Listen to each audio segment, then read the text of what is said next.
Hey guys, I finally got my other car fixed. So today I tried out the Way of Wade 11s, and I have some mixed thoughts about them. When I first put them on my feet about probably a month ago, I felt the step-in comfort immediately. The foam felt really nice, whereas in comparison, the Way of Wade 10 foam was a little bit more of a bounce in the step. I think it's harder to compare the shoes. I guess, okay, it's like this. Whenever you try, it's like what I said before. Whenever you try your mom's mac and cheese, or someone's in the family cooks a really good mac and cheese, you try it, it's really good. And then you try somebody else's mac and cheese and it's just a little bit better. And it changes the perception of that first one that you had. And that's kind of where I'm coming from with this shoe. A month ago, I tried this shoe on and it was like, wow, this foam is really next level stuff. I think if you're coming from the majority of Nike footwear and then you wear one of the Way of Wade shoes, to me it's like night and day. Black and white TV versus color TV. And I truly mean that. As far as the difference in typically the traction and especially the foam that they use, that compound. Now,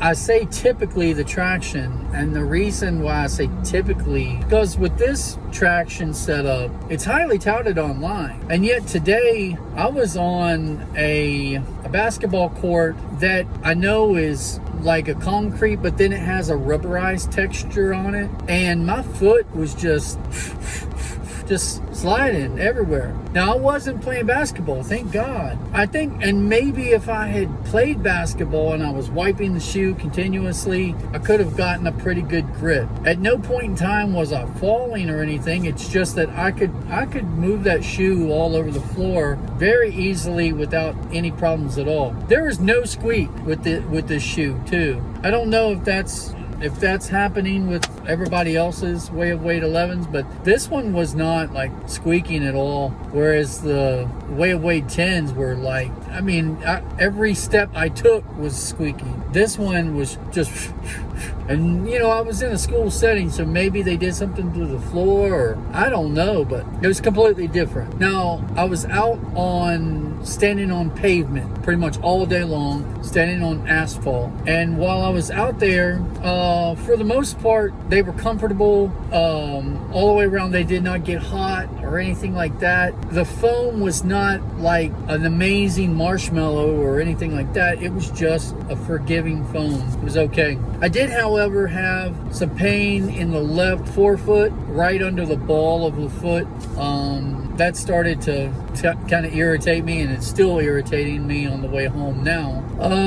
I went to my standard size 10.5, and they feel great. There was no issue other than the traction was a little wonky and the foam wasn't maybe as forgiving as I would like. But at the same time, I know that it's a basketball shoe, so you have to have a little bit of stability there to be able to make cuts. If you're riding on a super soft foam, then you're not going to get the energy return that you want. So it's all about, it's a trade-off. What else? Lockdown, fantastic. I think it was a fantastic shoe.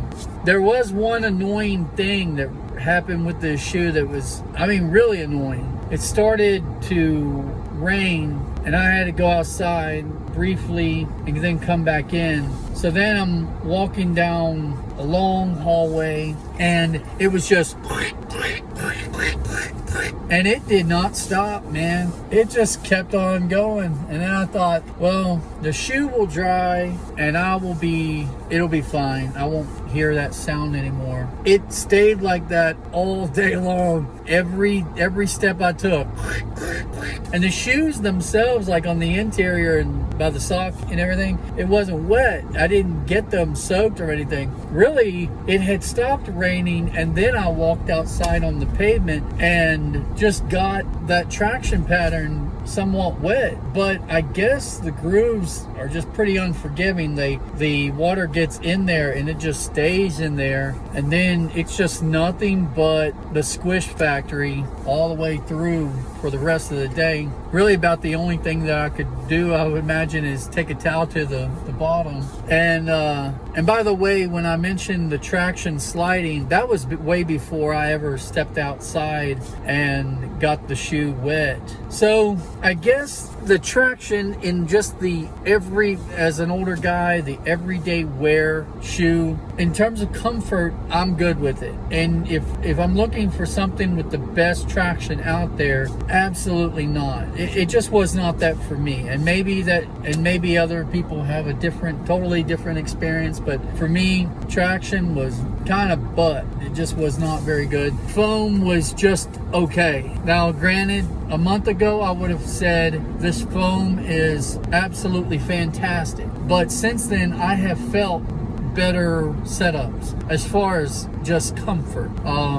But we'll go into those shoes later on. But as of right now, I think for a basketball shoe specifically, it would be hard to find a shoe that has better step-in comfort, and that's even considering shoes like the Jordan 39, which has a very forgiving setup, and the New Balance BB, or the Fresh Foam BBs. You would think that with the stack height that they give you, that you would have this really, really soft ride. And these probably, out of all of the shoes, basketball shoes specifically, probably have the best comfort in terms of the cushion that you're going to feel. If I'm getting really specific and just thinking back to all the shoes that I've tried, the Nike GT Jump 2, I would probably put that in a different category. Like if I'm looking for the absolute plushest feeling shoe for big men just landing on the hill, I would go with the GT Jump 2 out of all of the shoes that I've tried. But that shoe is definitely not as nimble, and you would not want to rely on it for fast cutting. It's more of a linear, to me, it's more of a linear shoe, and you can certainly do some side-to-side stuff, but you really wouldn't want to push it too much. Whereas these shoes, the Way of Wades, are going to give you a somewhat similar feel and comfort, but also give you a ton of stability, because the outriggers at the forefoot are pretty insane.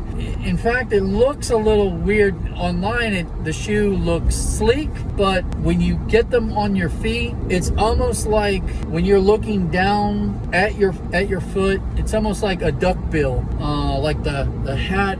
It's just a really wide pattern, but that works well in terms of stability. So that's that's all I really want to say about it. Sorry it took so long, guys.